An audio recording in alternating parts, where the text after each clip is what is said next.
Hey everyone, this is Ed Rivera. In this video, I'm going to talk to you about 4 things that every local business should have to get more customers online. Now, there are several things that I want to cover. I'm going to cover each one at a time. And then at the end of the video, I'm going to explain to you how they all flow, sort of like a customer journey, how they all flow together and how you can get your customers.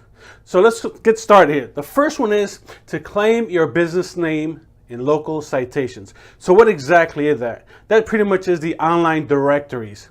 And there are quite a few of them, but the ones I recommend is Google My Business, Facebook, Yelp, Yellow Pages, and there are several others, but those are the main ones that I recommend. So what you want to do is you want to go to each one of those platforms and make sure that you claim your name, address, phone number. You want to include pictures and links to your website and everything else. You want to include as much information as possible so that when someone finds your business online, they'll be able to locate all the information that they need.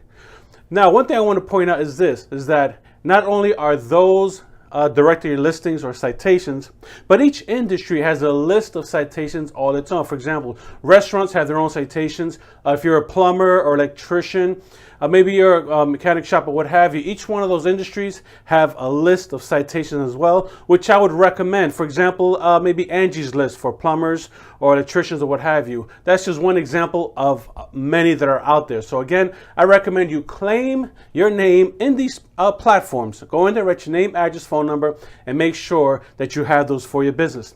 The second thing is ratings and reviews.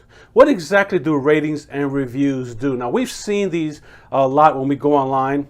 They provide social proof. And what they're saying is that people out there that visited your business will give you a positive or negative review or whatever the case is, but you want to make sure that you have ratings. Positive ratings boosts your business's listing online. The higher, the better reviews you have, the higher you go above your competitors. So you want to make sure you have ratings and reviews and that you want to monitor them as well.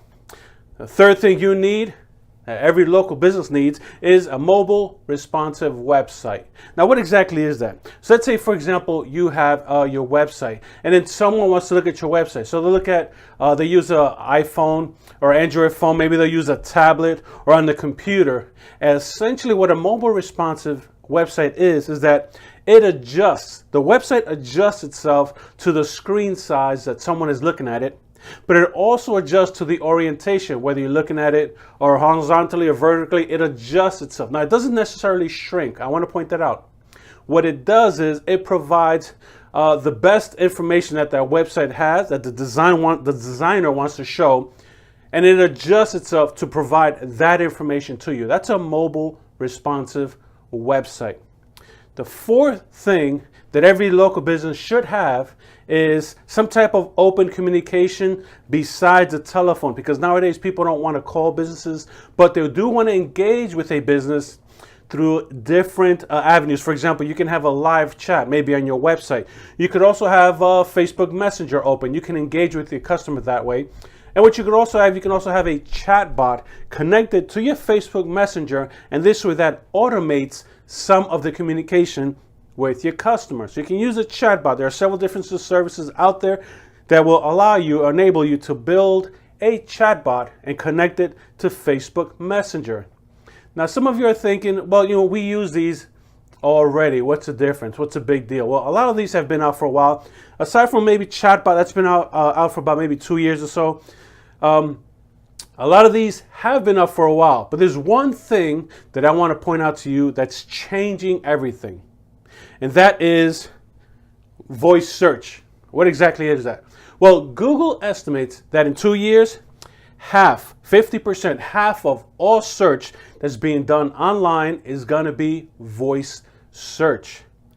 So how is that used? Well, we've been using it lately. For example, use Alexa, Siri, Google Assistant, Google Home, Cortana, what all these other services are out there that we use, all artificial intelligence services, Alexa and Siri, as I mentioned, we all use those. But what is it that's changing now? What's changing is this. Because of voice search, what happens is that now, and I'm going to explain to you with the flow here, what happens is that consumers have instant access, of course, through voice search, to locate a business that they're looking for. So let's say, for example, a consumer has their phone out on the road, they're walking down the street, and let's say they want to look for a coffee shop in their area. So what they'll do is they'll take out their phone, they'll speak to Siri, Cortana, Alexa, Google Assistant, whatever the case is, and they'll ask for the closest cafe. Now that service, the AI or whatever assistant you're using, will provide a listing of cafes in that area.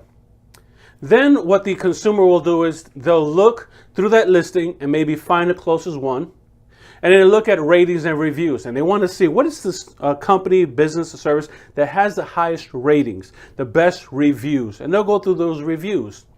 Now the business that has the best reviews, that are highest rated, are going to get the business. And if it's not your business, it's your competitor. So that what they also will do is once they look through the reviews, sometimes they'll look for the website. They'll click on the link that says website. They want to see what the website looks like. They want to see additional information, maybe pictures or videos from that business. And then if they want to or need to or have to, maybe they'll communicate with that business, which is why a live chat or maybe a monitoring messenger or maybe having a chat bot is so important. Now, what happens is that if your business doesn't have any one of these and it doesn't flow this way for your business is not going to get the business, and your competitor will. So you want to make sure that you have all of these and that you're monitoring them, which is very important. Sometimes businesses neglect to monitor maybe their ratings and reviews. You want to make sure that you reply to both positive and negative. So this lets the consumer know, or your potential customer, that you value the business, you value the feedback, and you're making changes along the way to improve your product or services. Once again, this is Ed Rivera. Thanks for watching. I'll see you on the internet.